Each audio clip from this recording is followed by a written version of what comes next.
Erich von Manstein et Walter Model furent deux des généraux les plus importants de l'armée allemande pendant la Seconde Guerre mondiale. Tous deux étaient de véritables génies de la stratégie et ont marqué l'histoire pendant le conflit. Ils furent les seuls à oser remettre en question Adolf Hitler. Voici 18 curiosités spectaculaires sur la vie de ces deux incroyables généraux. Curiosité 1. Von Manstein et la Première Guerre mondiale. La curiosité numéro 1, très peu de gens la connaissent, mais Erich von Manstein a participé à la Première Guerre mondiale. Il est vrai que sa renommée vient de ce qu'il a fait sous les ordres d'Adolf Hitler, mais son expérience remonte à plusieurs années auparavant. En 1914, à 27 ans, il faisait partie du 2e régiment de réserve de gardes impériaux de l'armée allemande qui a effectué l'invasion de la Belgique. Ses supérieurs furent étonnés par ses compétences après le siège de Namur. C'est pourquoi il fut transféré sur le front de l'Est avec la 8e armée, dirigée par son oncle, le général Paul von Hindenburg. Là, il combattit à la bataille des Lacs, au cours de laquelle l'Allemagne réussit à entrer triomphalement dans la ville de Varsovie. La Première Guerre mondiale continua et le nom von Manstein figura dans des affrontements reconnus comme la bataille de la Somme en l'année 1916 et la bataille de Riga en l'année 1917.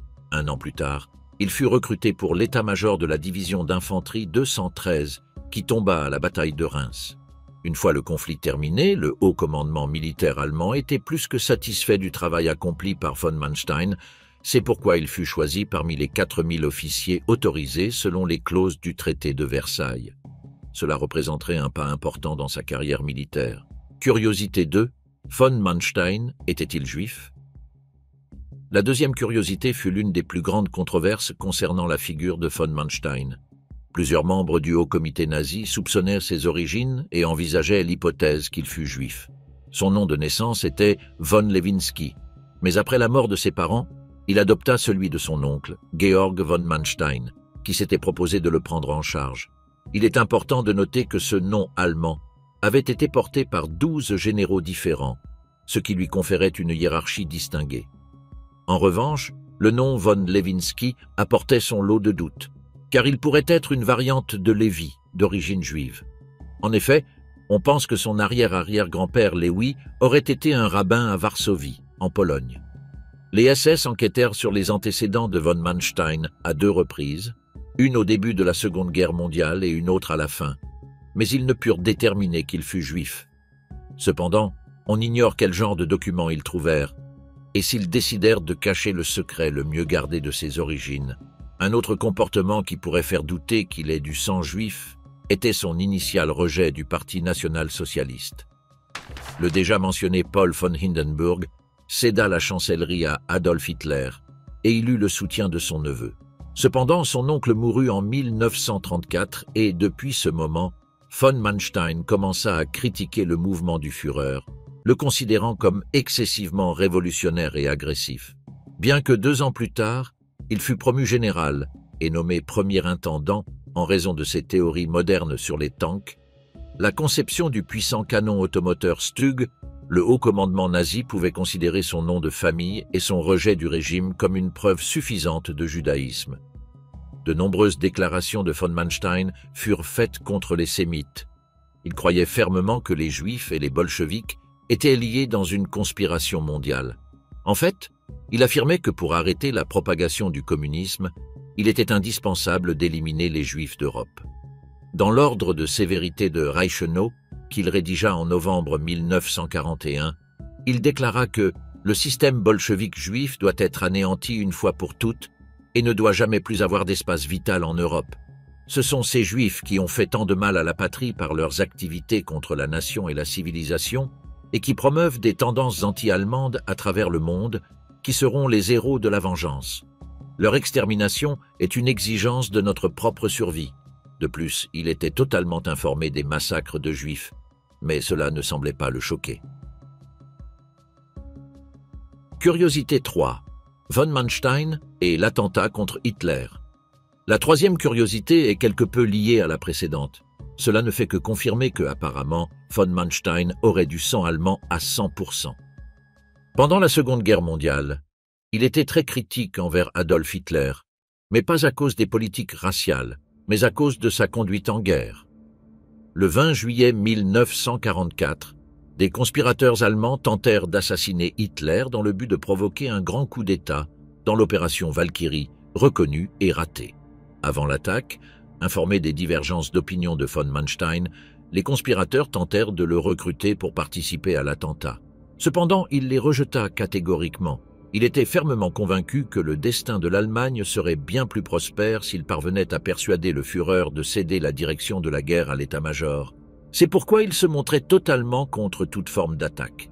Après plusieurs années, von Manstein expliqua « En tant que responsable d'un groupe de l'armée sur le champ de bataille, je ne me sentais pas en droit de contempler un coup d'État en temps de guerre car, à mon avis, cela aurait conduit à un effondrement immédiat du front et probablement au chaos en Allemagne. En dehors de cela, il y avait toujours la question du serment militaire et de la légitimité du meurtre pour des raisons politiques. Aucun haut commandant militaire ne peut attendre pendant des années que ses soldats donnent leur vie pour la victoire, puis précipiter la défaite de ses propres mains. Curiosité 4. Von Manstein et l'invasion de la France. La quatrième curiosité mentionne une simple coïncidence qui ferait de von Manstein l'un des militaires les plus importants de la Seconde Guerre mondiale.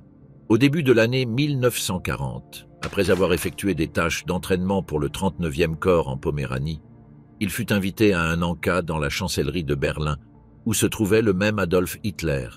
Lors d'une table composée de plusieurs généraux, von Manstein fut le seul à oser critiquer vivement le soi-disant plan jaune, basé sur une copie du plan Schlieffen, qui avait déjà échoué lors de la Première Guerre mondiale. Il s'agissait tout simplement de traverser la France par la Belgique pour éviter le périmètre défensif de la ligne Maginot en Alsace et Lorraine. Bien que de nombreux généraux aient mal vu l'audace de von Manstein à critiquer le Führer, ce dernier ressentit de l'admiration et de la curiosité pour son audace. C'est pourquoi il le cita dans son bureau pour qu'il lui expose en détail son point de vue. Ainsi, il proposa le plan du coup de hache, qui devint une marque de fabrique de von Manstein. Ce plan consistait à envahir d'abord les Pays-Bas afin d'attirer les forces françaises et britanniques en Belgique. Ensuite, l'armée allemande lancerait une grande offensive près du Luxembourg dans la forêt des Ardennes et progresserait vers les ports de la mer du Nord dans le but d'entourer par une manœuvre enveloppante les 49 divisions de l'armée alliée. Hitler resta bouche bée et stupéfait par son talent, si bien qu'il annula définitivement le plan jaune et signa son autorisation pour exécuter le plan du coup de hache.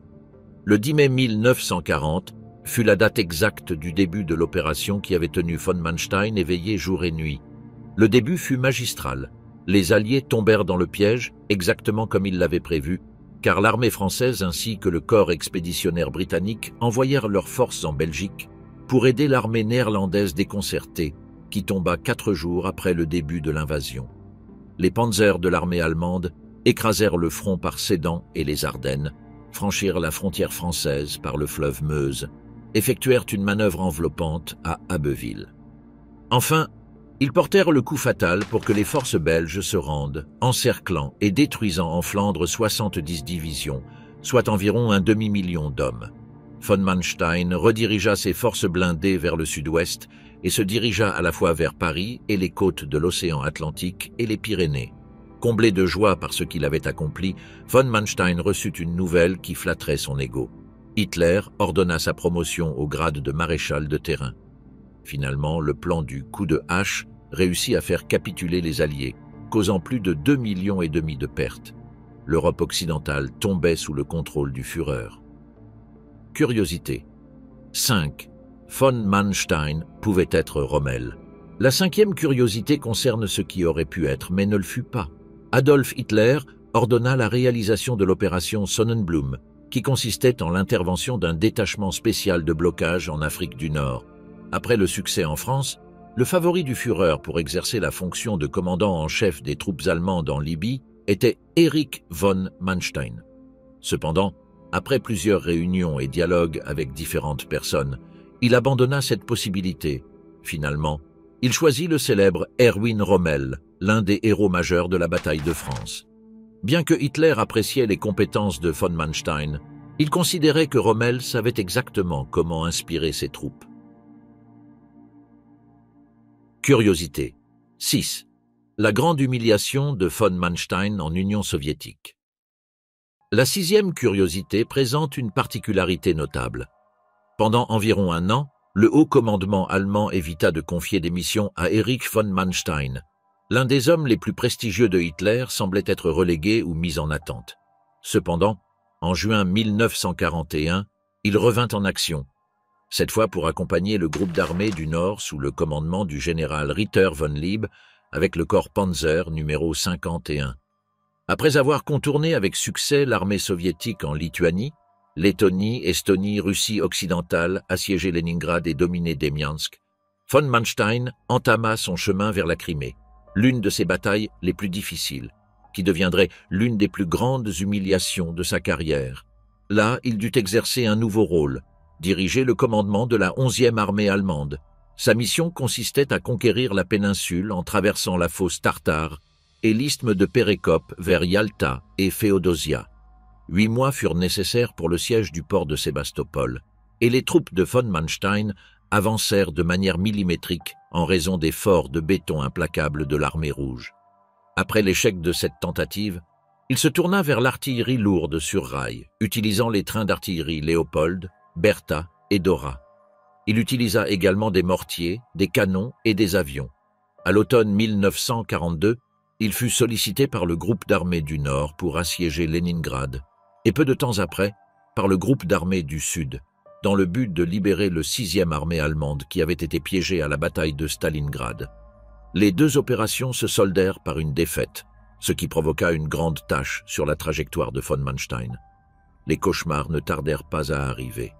La nuit, il ne pouvait pas dormir en entendant les cris des soldats allemands suppliant « Manstein viendra, Manstein viendra » en tombant à Stalingrad. Le remords d'avoir laissé mourir ses hommes était immense. C'est pour cette raison qu'il chercha une revanche et participa à la victoire à la bataille de Kharkov. Comme nous le savons tous, l'armée rouge vainquit les hommes du Führer qui quittèrent l'Union soviétique les mains vides. Curiosité 7, von Manstein est la plus grande perte de sa vie. Dans la 7e curiosité, nous découvrirons comment la guerre est passée au second plan après avoir subi une grande tragédie personnelle et familiale. Le 31 décembre 1922 naquit son fils, Gero Erich Sylvester von Manstein. Plusieurs années plus tard, il devint lieutenant du régiment de grenadiers Panzer. Le 23 octobre 1942, Gero se trouvait en train de combattre dans l'oblast de Novgorod en Union soviétique lorsqu'il tomba mort au cours d'un affrontement. Bien qu'ils aient tenté de lui sauver la vie, tout effort fut vain. À l'annonce de la nouvelle, Erich von Manstein souffrit énormément de la perte de son fils âgé de seulement 19 ans. Ses restes furent enterrés au cimetière de Dorfmark. Curiosité 8, le rôle de von Manstein dans l'après-guerre. La 8e curiosité place von Manstein dans un rôle différent après la guerre. Après la fin du conflit, il fut condamné au palais de justice de Nuremberg à 12 ans de prison pour ne pas avoir empêché ses troupes de commettre des dizaines de crimes de guerre en Crimée. Cependant, il n'eut à purger que 3 ans avant d'être libéré.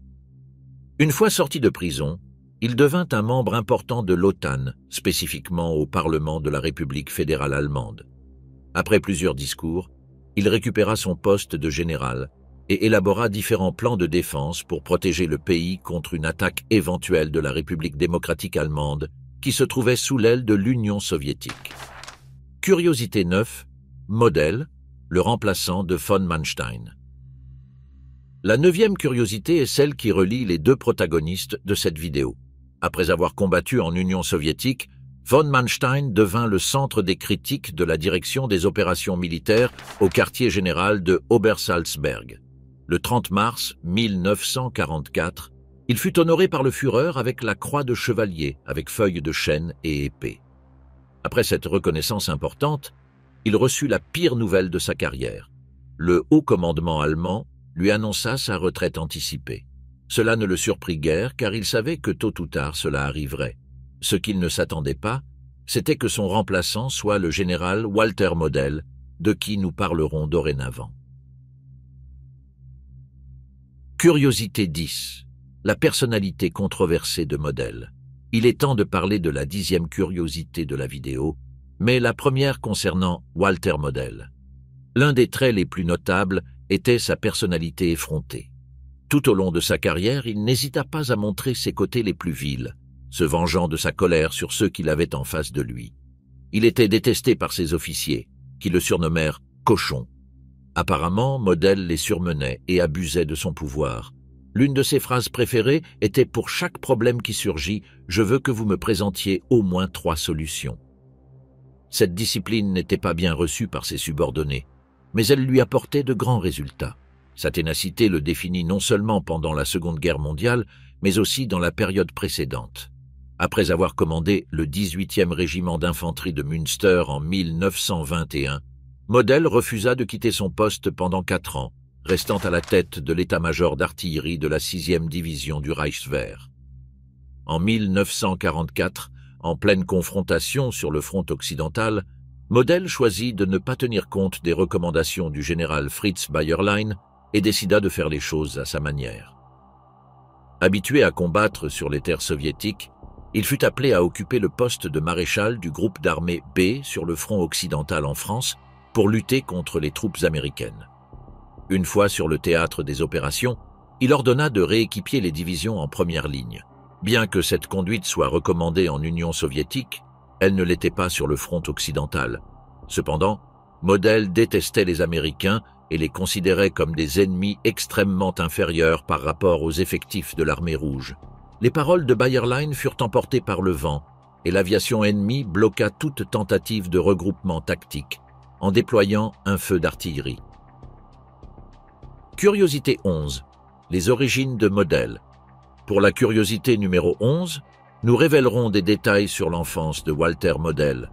Son histoire est particulièrement surprenante car il ne vient pas d'une famille alignée idéologiquement avec la vie militaire et la guerre. Tous ses ancêtres et ses proches étaient liés à l'art. Depuis le XVIe siècle, il s'était distingué en tant que grand musicien, pédagogue de chant et organiste qui donnait des concerts dans les grands salons du royaume de Prusse où Model est né. Mais dès son jeune âge, il était évident qu'il n'était pas doué pour ces disciplines. Enfant, il fréquenta le lycée d'Erfurt, mais il ne se distinguait pas par sa grande force physique. Il étudia à l'école publique de Genthin, où il montra un certain intérêt pour la poésie, l'histoire, le grec et le latin. Vers l'âge de 12 ans, il rencontra un garçon nommé Valentin Hüb, qui s'intéressait à tout ce qui était lié à l'armée. Hüb invita Model à observer des manœuvres de l'armée allemande. Il l'emmena également découvrir les champs de bataille utilisés pendant la guerre de 7 ans, plus précisément à la bataille de Rossbach en 1757 et pendant les guerres napoléoniennes, à la bataille de Jena en 1806.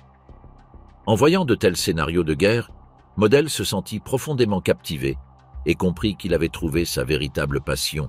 Otto, son père, en fut quelque peu déçu, car il espérait que son fils poursuive l'héritage musical.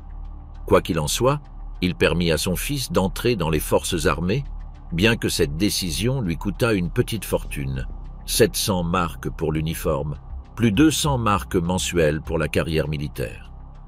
Les premières années furent quelque peu traumatisantes pour Walter Model. Son inexpérience le conduisit à commettre des erreurs ou à négliger des coutumes typiques du monde militaire, et ses supérieurs le regardèrent de travers dès le début. Lors de son entrée dans le régiment royal numéro 52 d'infanterie prussienne von Alvensleben, il dut travailler sur son corps faible, car il devait être à la hauteur des exercices intenses du centre d'instruction de Cottbus.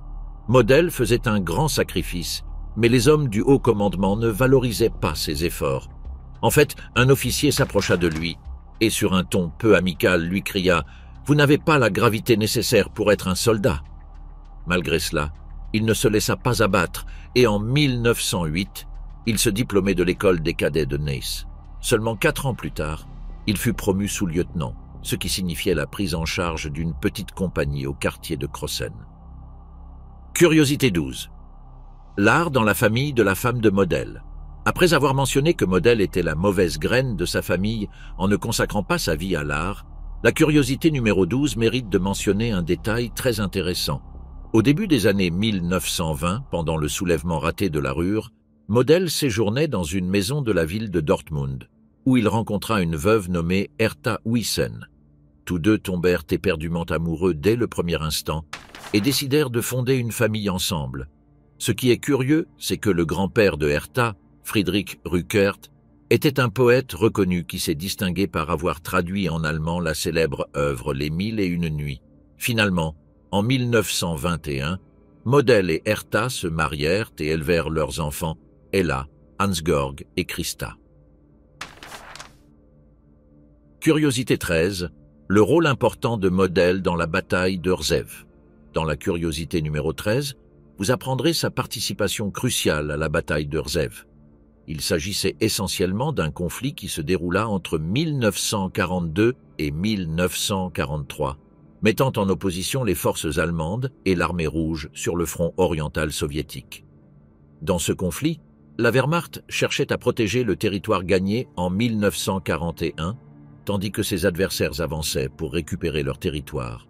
Lorsque le général Hans Krebs était à quelques minutes de décréter l'évacuation, Model se rendit au centre de la bataille pour empêcher cela et promouvoir une contre-offensive.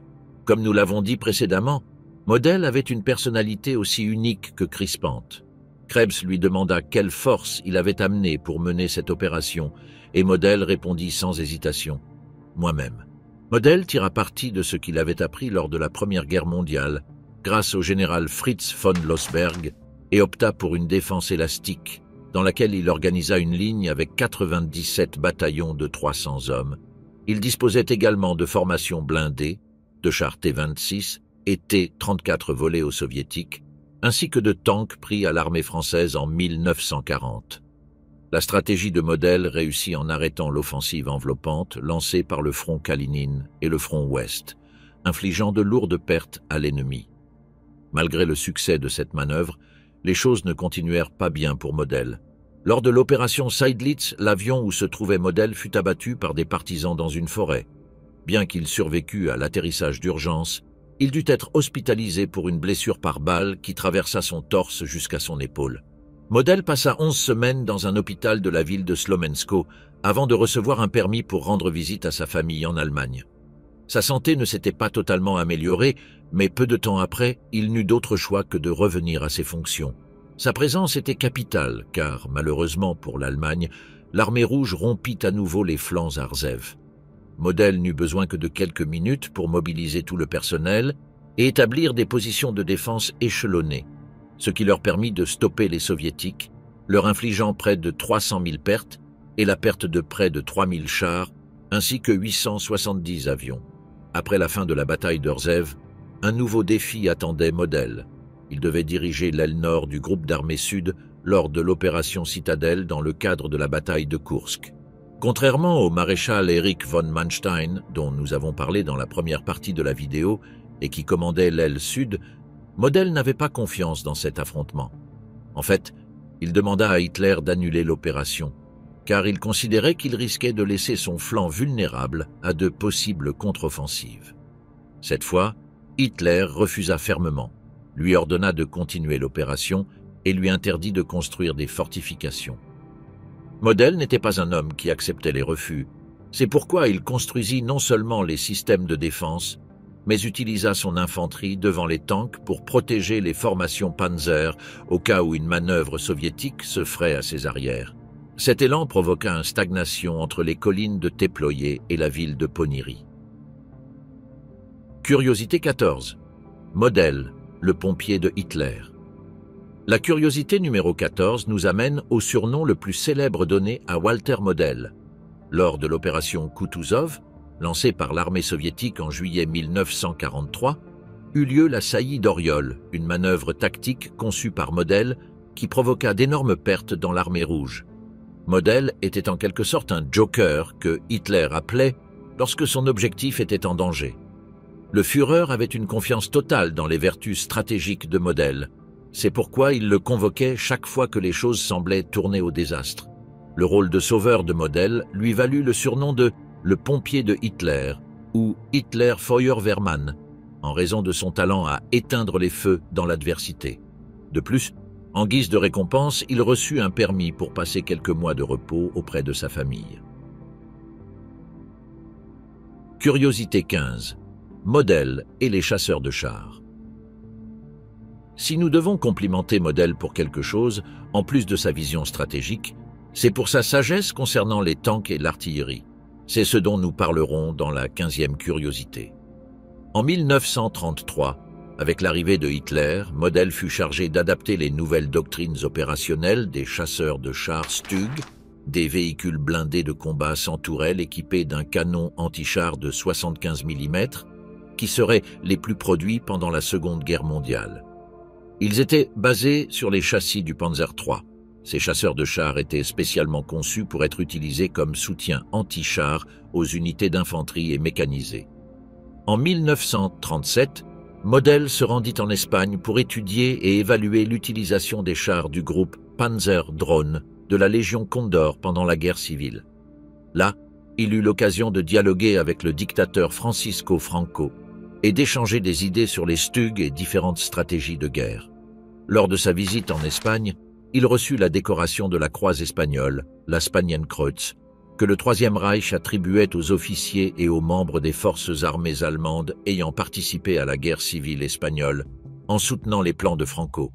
Cette distinction lui valut une promotion au grade de général un an plus tard, et la possibilité de partager pour la première fois avec Adolf Hitler des essais du obusier lourd Morser 18 de 210 mm. Curiosité 16. Model et l'opération Market Garden. Dans la 16e curiosité, nous découvrirons la réaction intrépide de Model lors de l'opération Market Garden, qui eut lieu aux Pays-Bas du 17 au 25 septembre 1944 et fut dirigée par les forces alliées, principalement par les États-Unis et le Royaume-Uni. Walter Model déjeunait à l'hôtel Tafelberg dans la ville d'Oosterbeek. Tout à coup, des dizaines d'avions C-47 survolèrent le ciel et larguèrent des milliers de parachutistes.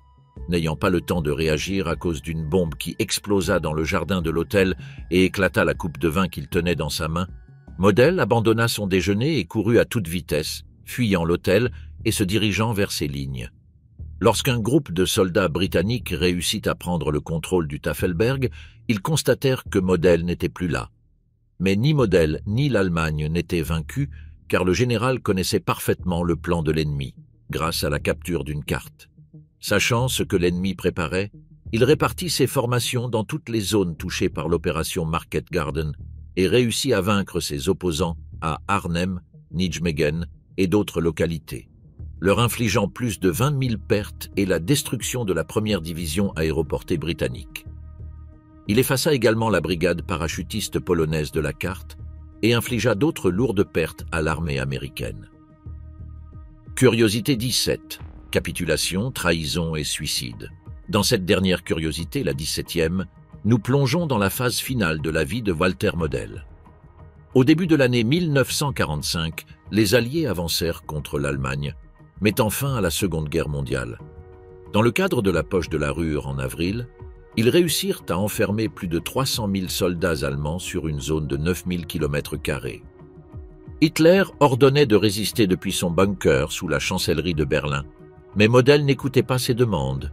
Alors il licencia les soldats les plus jeunes et les plus vieux et força son chef des opérations, le colonel Günther Reichel, à s'échapper et sauver sa propre vie, à condition de lui remettre une lettre d'adieu pour Hertha, sa femme. Après la réduction de la poche de la Ruhr, Model dut déplacer son poste de commandement dans la localité de Waldesruh. Alors qu'il dialoguait avec l'officier Winrich Wehr, une bombe américaine dévasta tout et les obligea à se jeter dans un cratère rempli d'eau.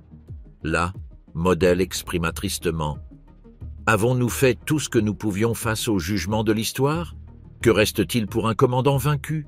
Dans l'Antiquité, il se serait empoisonné. » Le 16e avril 1945, le général américain Mater Ridgway, à la tête du 8e corps aéroporté et qui avait ordonné à ses parachutistes d'entourer le dernier périmètre défensif de Walter Model, envoya un négociateur avec un drapeau blanc et une note. Dans ce message, Ridgway déclara « À la lumière de l'honneur du combattant, je vous prie de remettre les armes immédiatement pour l'honneur du corps des officiers allemands et pour l'avenir de votre nation. » Complètement opposé à cette lettre, Model refusa de capituler en argumentant que son serment de fidélité à Hitler était intouchable et qu'il ne négocierait pas avec un commandant de corps, mais seulement avec un commandant d'armée, son supérieur direct, le général Omar Nelson Bradley. La situation prit un tour inattendu lorsque, le 10 avril, la radio allemande désigna Model comme le « traître de l'armée de la Ruhr », en raison de rumeurs fausses et d'une situation d'isolement mal interprétée, dans laquelle il semblait que le général allait poignarder Hitler dans le dos. Model était totalement indigné. Après avoir donné sa vie et sa dignité au Führer, c'est ainsi qu'il était payé. C'est pour cela, et pour éviter que les Américains ne le trouvent, qu'il organisa un plan. Au matin, il se réfugia dans la profondeur d'un bosquet dans une forêt, dégaina un pistolet de 6 mm et se donna la mort en se tirant une balle dans la tempe. Le corps de Walter Model resta introuvable jusqu'à ce qu'en 1955, un groupe d'officiers et son propre fils le retrouvèrent près de la localité de Ratingen. Enfin, il fut enterré au cimetière allemand de Vosnack. C'est ainsi que se termine la vidéo.